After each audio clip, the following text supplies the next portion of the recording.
ملعبه یک سری افراد زرگی شدیم که فقط میخوان نون درارن از طلاق من و شما، نون درارن از مرگ من و شما.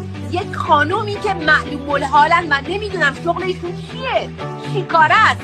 اصلا این خانوم چیکاره است که افتاده تو جماعت هنرمند. من پاسپورت امریکا دارم.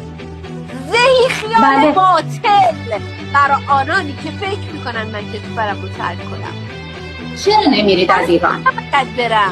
چرا باید برم پا تو کشوری بذارم زندگی کنم که بزرگ مرد کشور من رو کشتن؟ بذارید فوش بدن بذارید تا دلشون میخواد بگن. چرا باید برم وقتی ایرانی رو تحقیر میکنن؟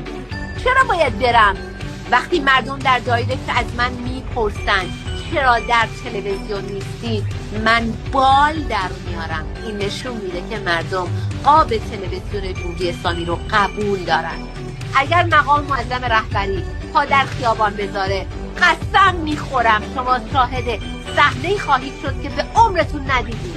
حتما مردم اشک خواهند ریخت برای سید اولاد پیغمبر. من ایشون رو زیارت نکردم، هیچ تعصبی هم ندارم، وابسته به هیچ جناحی هم نیستم، اما انسان هستم و قلب دارم و انرژی ها رو دریافت